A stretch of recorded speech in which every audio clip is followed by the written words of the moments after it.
April 1945. A muddy prison camp near Koblenz, Germany. 34 German women sat on wooden benches. Their uniforms were torn. Their faces were hollow. They had not eaten a real meal in weeks. Then an American soldier walked up and handed them something yellow. Corn. Grilled corn cobs, dripping with butter. The women stared in horror. One of them whispered, "They are feeding us pig food." Another said, "This is what animals eat." They refused to touch it. They pushed their trays away. Some women looked like they wanted to cry. But here is the strange part. Within 1 hour, these same women were laughing. They were licking butter from their fingers. They were asking for more. What happened in that 1 hour? What made them change their minds so quickly? And why did a simple cob of corn shatter everything they believed about their American enemy? This story is not in your history books, but it is true. It is a story about war, about food, and about the moment when two worlds collided over a dinner plate. Stay with me until the end, because what these women discovered will surprise you. And what they carried home after the war, that will change how you think about enemies, about propaganda, and about the power of a shared meal. If you love real stories from history, hit that subscribe button right now. Help us bring more forgotten stories like this one to life. Tap the like button to support this channel. And watch until the very end, because the best part of this story is still coming. Now, let us go back to April 1945. The war was almost over. Germany was falling, and 34 women were about to learn that everything they believed was a lie. It all started with a cob of corn. The spring of 1945 did not arrive gently in Germany. It came with the grinding roar of Sherman tanks, the distant percussion of artillery barrages, and the acrid stench of burning cities that hung in the air for miles. By March, the Western Allies had crossed the Rhine. By April, the Reich was hemorrhaging territory faster than its commanders could redraw their maps. And caught in the current of this collapse were thousands of women, not soldiers in the traditional sense, not combatants, but uniformed members of the German war machine nonetheless, Luftwaffe communications auxiliaries, Wehrmacht telephone operators, anti-aircraft battery helpers, military nurses, and administrative clerks. Women who had signed up or been conscripted to free men for the front lines. Women who had believed, many of them, that they would never see the enemy face to face. By April 1945, an estimated 500,000 German women were serving in military auxiliary roles across the Reich. Of these, approximately 12,000 to 15,000 would be captured by American forces in the war's final weeks. Anneliese Brennecke was one of them. 23 years old, a signals auxiliary stationed near Cologne, she had spent the war routing communications through a switchboard in a concrete bunker that smelled of copper wiring and stale cigarette smoke. She had never fired a weapon. She had never seen a dead body until the bombing raids began. On April 7th, her unit received orders to retreat eastward. By April 9th, those orders were meaningless. American infantry had encircled their position.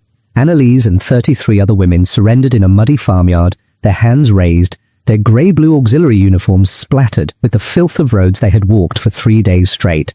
"I thought they would shoot us," she would later recall in a 1987 interview with the German oral history project Stimmen der Kriegsgeneration. That is what we had been told, that the Americans were barbarians, that they would not spare women. They were not shot.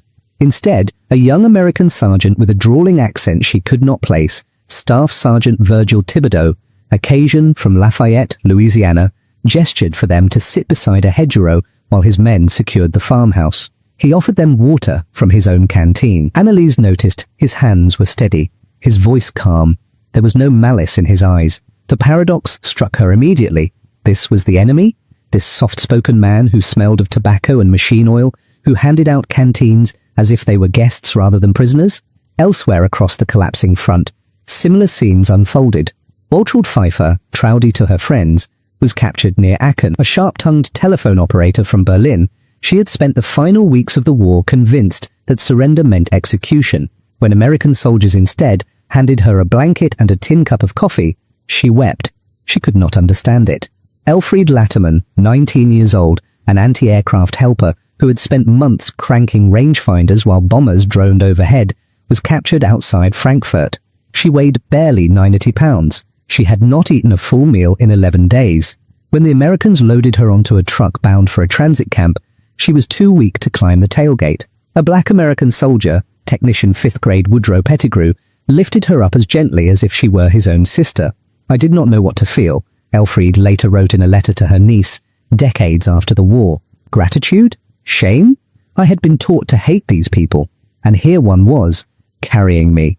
The women were transported to temporary processing camps, former Wehrmacht barracks, requisition schools, fenced compounds in liberated towns. The camps were crowded, chaotic, and smelled of rain-soaked canvas and disinfectant. But they were not death camps. They were not starvation camps. They were holding facilities run by an army that had supply lines stretching back across the Atlantic Ocean. And those supply lines carried things the German women had not seen in years. Coffee, sugar, flour, powdered eggs, tinned meat, and corn. Bright, golden, American corn. The women did not know it yet, but what awaited them at the American field kitchens would challenge everything they had been taught about their captors, and about themselves. The German women had no idea what fed them. They saw only the end result. Hot meals served 3 times a day, fresh bread. Real coffee, not the bitter acorn substitutes they had choked down for years. Meat that was not horse meat or mystery rations, stamped with codes they could not read. But behind every meal was a machine so vast, so powerful, that it reshaped modern warfare itself. The United States military supply system in 1945 was the largest logistical operation in human history.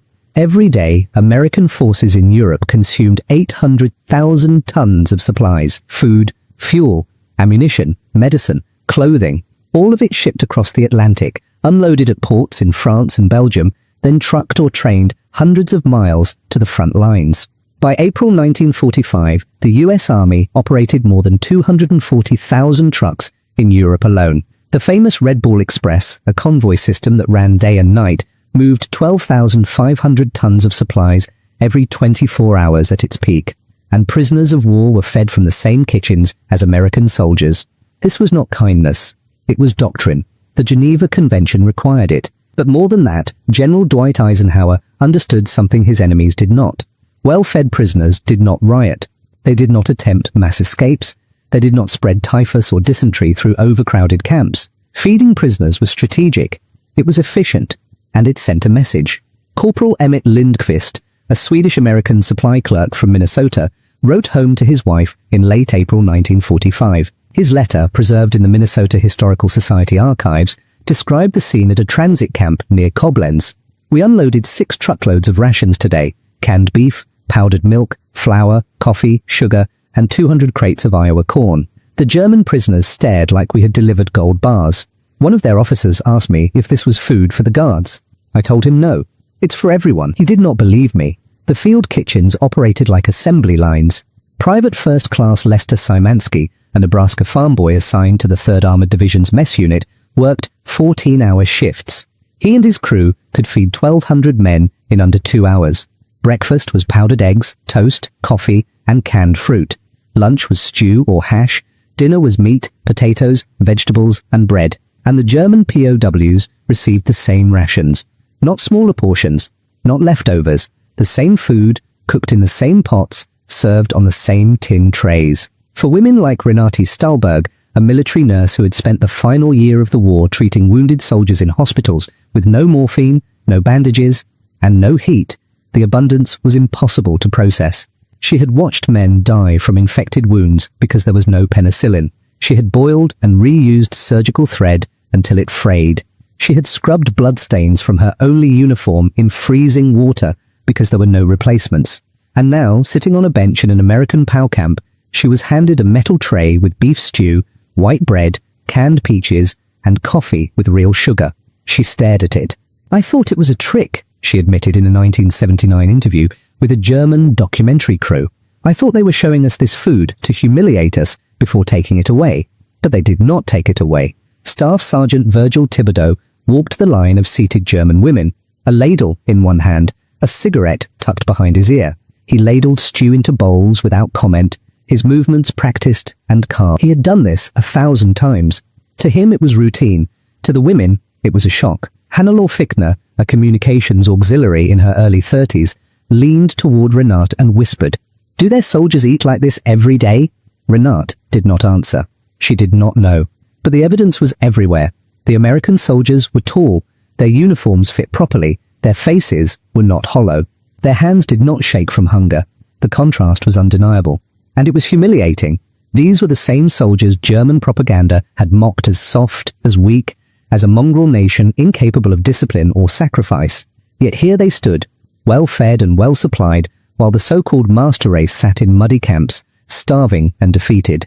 The abundance itself became a weapon. Not bullets or bombs, but butter and bread. The sheer scale of American production overwhelmed the senses. It dismantled certainty. It raised questions the women had been forbidden to ask.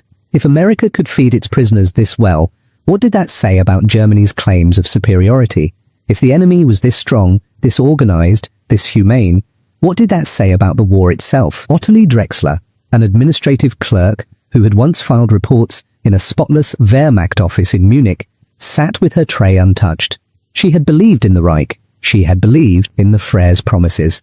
She had believed Germany would win. Now she believed nothing. The food sat before her, steaming in the cool April air, and she understood, for the first time, that everything she had been told was a lie. What came next would make that realization even sharper. The next evening, the women lined up for dinner, as they had the night before. The routine had become familiar. Stand in line, take a tray, move past the serving station, sit on the long wooden benches, eat in silence while American soldiers watched from a respectful distance. But tonight, something was different. As Anneliese Brennecke reached the front of the line, she froze. On the serving table, piled high on metal trays, were dozens of bright yellow corn cobs. Each one was grilled, charred black in spots, glistening with melted butter. Steam rose from them in the cool evening air. The smell was sweet, smoky, rich, and Anneliese had no idea what she was looking at. Behind her, Waltraud Pfeiffer leaned forward to see what had caused the delay. When she saw the corn, her face twisted in confusion. "Was ist das?" she muttered. "What is that?" Private Delbert Martinelli, a cheerful Italian-American from Brooklyn, grinned and held up a cob. "Corn, fresh off the grill. You're gonna love it." He dropped 2 cobs onto Anneliese's tray with a pair of tongs. She stared down at them, bewildered. Waltraud took her tray and moved down the line. When she sat down, she leaned toward Renate Stahlberg and whispered urgently, "They are feeding us tierfutter, animal feed." The word spread through the group like wildfire. Tierfutter, Schweinefutter, Wehrfutter, pig food, livestock feed. Elfrida Latterman looked at the corn on her tray and felt her stomach turn. She had grown up on a farm outside Dresden. She knew exactly what corn was. Her family had grown it every summer, not to eat, but to chop into silage and feed to the pigs and cattle. Corn was not human food. It was coarse. It was cheap. It was what you gave to animals when you had nothing better. And now the Americans were serving it to them as a meal. Hannelore Fichtner held her cob by the very tip, as if it might contaminate her fingers. She turned it slowly, inspecting the kernels, the char marks, the melted fat dripping onto her tray. "Why are they doing this?" she whispered. "Are they mocking us?" Ottilie Drexler, the former administrative clerk, shook her head slowly. Her voice was bitter. "They think we are animals. That is why." The cultural divide was absolute. In Germany, corn had been grown for centuries, but never as a food crop for people. It was called mais, and it was animal fodder. German farmers planted it, chopped it green, packed it into silos, and fed it to livestock through the winter. No respectable German family would sit down to eat corn. It was unthinkable.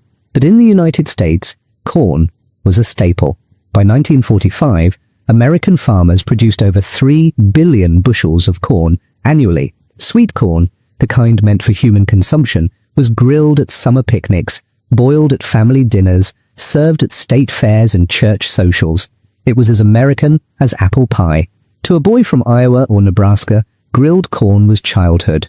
It was summer evenings and backyard barbecues. It was normal. To a woman from Berlin or Munich, it was livestock feed. Private Lester Simansky, the Nebraska farm boy working the grill, noticed the women were not eating. They sat in rows on the benches, trays in front of them, corn untouched. He walked over to Staff Sergeant Thibodeau. "Sarge, they're not eating the corn." Thibodeau glanced over. He saw 34 women staring at their trays like they had been served poison. He chuckled. "They don't know what it is. Should I explain?" "Won't help. Show 'em." Lester grabbed a cob from the grill, walked to the nearest table, and stood in front of the women. He made eye contact with Anneliese, smiled broadly, and took an enormous bite. He chewed slowly, theatrically. Butter ran down his chin. He grinned. See? It's good. The women did not move. Anneliese looked at Waltraud. Waltraud looked at Renate. Renate looked at Hannelore. No one wanted to be first. Mechthild Weidemann, a former barracks supervisor in her late 30s, folded her arms across her chest. I will not eat pig food. Elfriede, the youngest, stared at her cob. She was hungry. She had been hungry for months. But the idea of eating animal feed, of lowering herself to that, made her throat tighten. Across the compound, Corporal Emmett Lindqvist watched the scene unfold. He had seen this before with other German POWs. The shock, the refusal, the stubborn pride. He pulled out his notebook and wrote a single line. They think we are feeding them livestock rations. They have no idea this is what we eat at home. The corn sat on the trays, cooling in the evening air. The butter began to congeal. The char marks no longer steamed. And still, no one took a bite. The American soldiers exchanged glances. Thibodeau shrugged. Leave 'em be. They'll eat when they're hungry enough. But hunger alone would not be enough to cross this divide. What it would take was something simpler. Something human. Curiosity. The evening air grew cooler. Shadows stretched across the camp as the sun dropped behind the tree line. The women sat on rough wooden benches, their metal trays before them, the yellow corn cobs growing cold. Nobody moved to eat. Anneliese Brennecke held her tray on her lap. She could feel the warmth fading from the corn. The butter had begun to harden into pale streaks across the kernels. The smoky smell still drifted up to her nose, sweet and unfamiliar. She was hungry, desperately hungry. For months, she had survived on watered-down soup, stale bread, and whatever scraps she could find. She had eaten turnips so rotten they made her gag. She had chewed on dried peas until her jaw ached. She had gone days without anything solid in her stomach. And now, real food sat in front of her. But it was corn, animal feed, pig food. Around her, the other women whispered in German. Waltraud Pfeiffer shook her head in disgust. I would rather starve. Mechthild Weidemann pushed her tray away. This is an insult. Ottilie Drexler stared at her corn with cold eyes. They are treating us like livestock. Only Elfriede Lattermann said nothing. She was too hungry to speak, too hungry to care about dignity. She stared at the corn like a starving dog staring at a bone. Across the compound, the American soldiers finished their own meals. They ate the same corn, the same rations, with no hesitation. Private Lester Szymanski gnawed on a cob while laughing at something Private Martinelli said. Staff Sergeant Thibodeau wiped butter from his chin with the back of his hand. They were not pretending. They genuinely enjoyed this food. Anneliese watched them carefully. She thought about the war, about the speeches, about everything she had been told. Germans were the master race. Americans were primitive, uncultured, inferior. They were mongrels who ate garbage and could not build a civilization. Yet here they were, strong, healthy, well-fed, and here she was, starving, defeated, sitting in the mud. Who was inferior now? The question burned in her mind. She looked down at the corn again. The kernels gleamed in the fading light. The char marks from the grill made patterns across the surface. It did not look like animal feed. It looked like food. Real food. Her stomach growled loudly. Waltraud glanced at her. Anneliese made a decision. She picked up the cob. It was heavier than she expected, slippery with butter. She brought it to her lips. Then she stopped. What if she was wrong? What if it tasted like cattle feed? What if the others laughed at her? She thought about her grandmother, who had taught her that corn was not fit for people. She thought about her mother, who would have been horrified to see her daughter eating from a pig trough. But her grandmother was not here. Her mother was not here. Only hunger was here. Anneliese closed her eyes and bit down. The taste exploded across her tongue. Sweetness. Rich, natural sweetness unlike anything she had experienced in years. The kernels were tender and juicy, bursting with flavor as she chewed. The butter added a creamy richness. The char from the grill gave it a smoky depth that made her mouth water for more. Her eyes flew open. This was not pig food.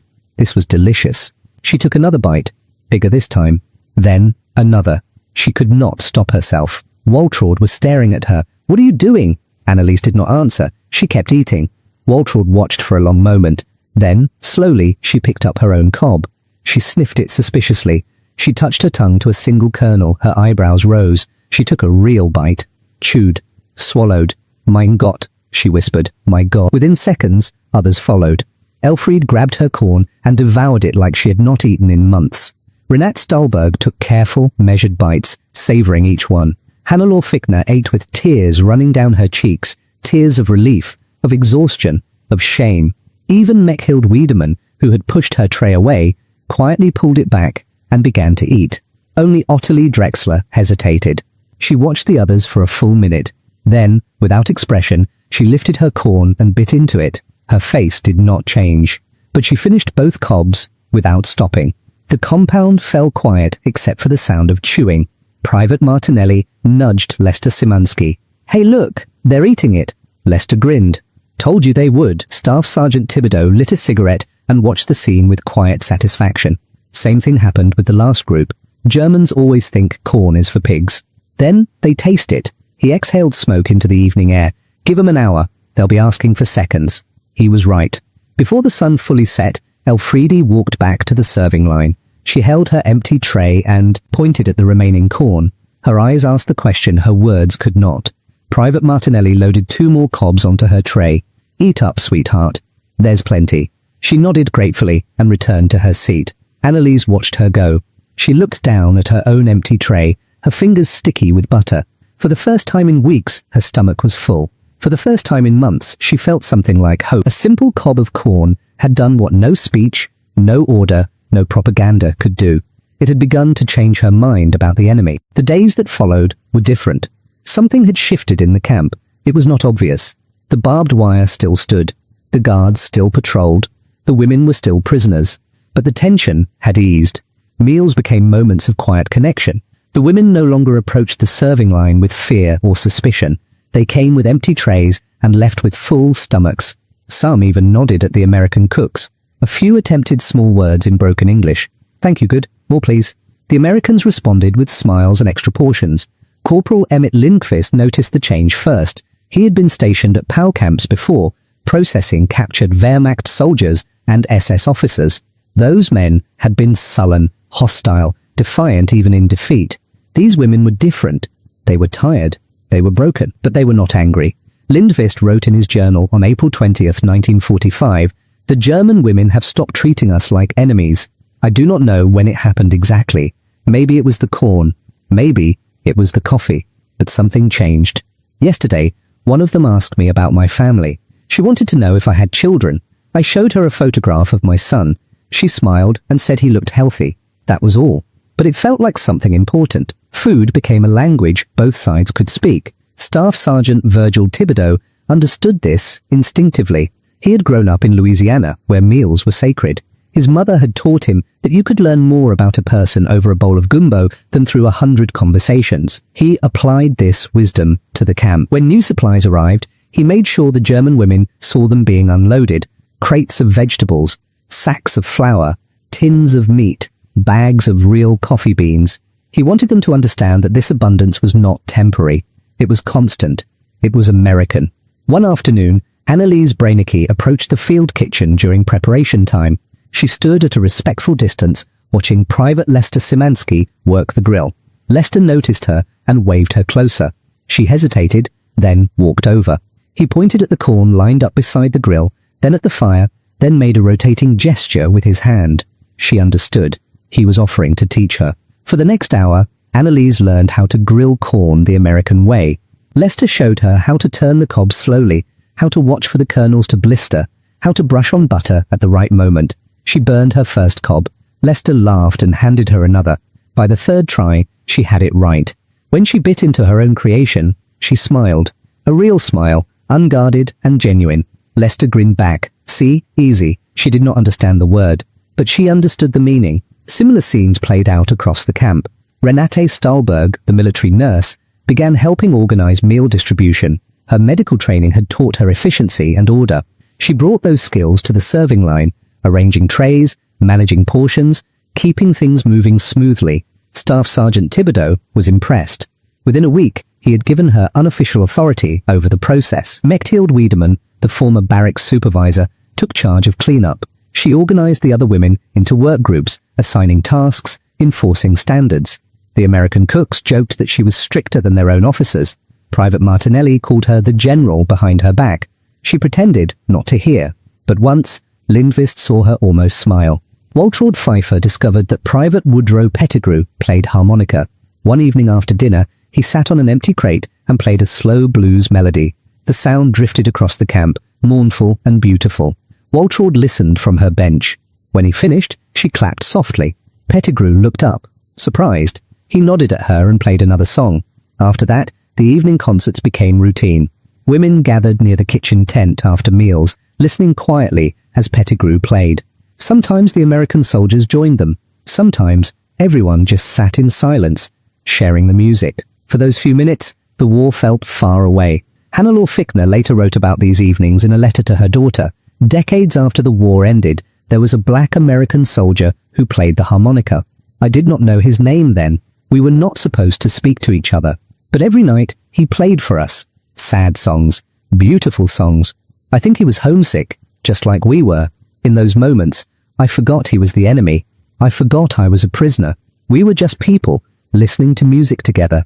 The propaganda had said Americans were cruel. The propaganda had said they were uncivilized. The propaganda had said they would show no mercy. But the evidence was in front of the women every day. Hot meals, clean water, medical care, music, humanity. Ottilie Drexler, who had once believed every word the Reich told her, sat alone one evening and wrote a single sentence in her notebook. Everything I was taught was wrong. She underlined it twice. The corn had been the beginning, but the truth went deeper than food. These women were learning that their enemy was not a monster. Their enemy was human, and that realization would stay with them long after the war ended. The war in Europe ended on May 8, 1945. Germany surrendered. The guns fell silent. The killing stopped. But for the women in the transit camp near Koblenz, liberation did not come immediately. They remained prisoners for several more weeks while the Allies sorted through millions of displaced people, refugees, and captured soldiers. During this time, the routines continued. Meals were served, corn was grilled, coffee was poured. The women worked alongside the American cooks, helping where they could, filling the empty hours with useful tasks. Then, in late May, orders came. The women would be transferred to British and French custody for final processing. From there, they would be released to return home. Home. The word felt strange now. What home? Germany lay in ruins. Cities that had stood for centuries were piles of rubble. Factories were destroyed. Farms were abandoned. Millions of people wandered the roads, searching for family members, searching for shelter, searching for food. The Germany these women had left no longer existed. On the morning of their transfer, the women gathered their few belongings and lined up near the camp gate. American trucks waited to take them to the next processing center. Staff Sergeant Virgil Thibodeau stood by the gate, watching them prepare to leave. Anneliese Brennecke walked past him. She stopped. For a moment, they looked at each other.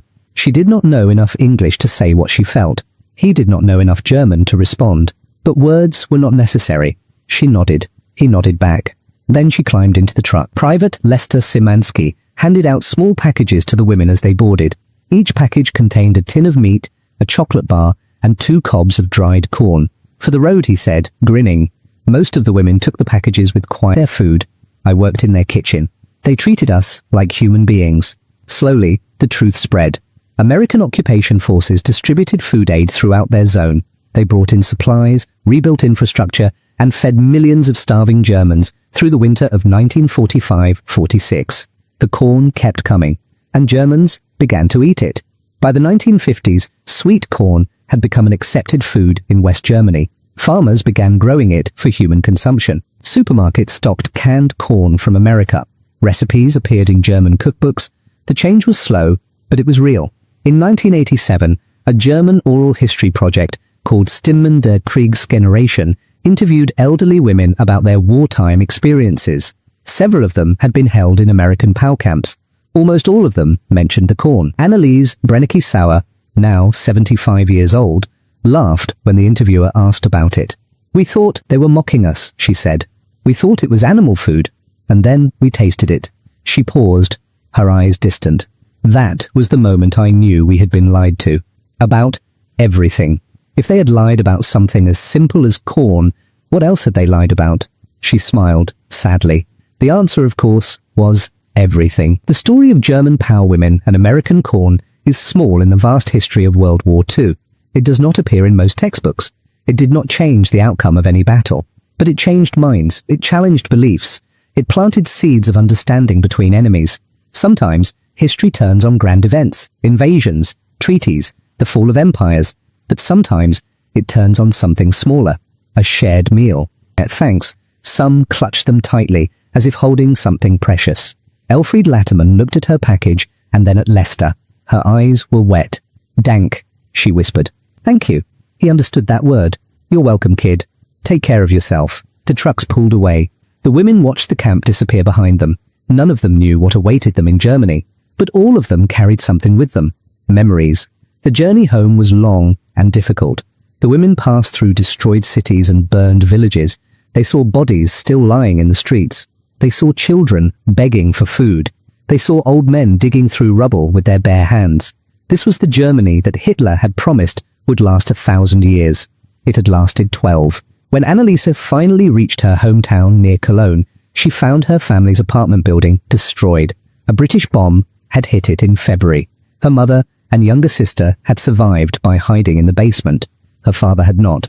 She did not cry. She had no tears left. But that night, sitting in a temporary shelter with her mother, she told the story of the American camp. She described the food, the abundance, the kindness of the soldiers, and she told her mother about the corn.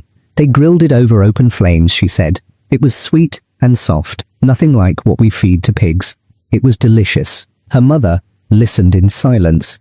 "I do not understand," her mother finally said. "Why would they treat prisoners so well?" Anneliese thought about Corporal Lindequist's answer, because it was right.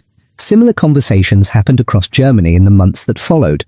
Women who had been held in American camps told their families what they had experienced. They described the rations, the medical care, the respect they had received. Many families did not believe them at first. The propaganda had been too strong, the lies had gone too deep. But the women insisted. "I was there," Renate Stolberg told her brother when he questioned her story. "I saw it with my own eyes. I ate a moment of kindness, a single bite of corn."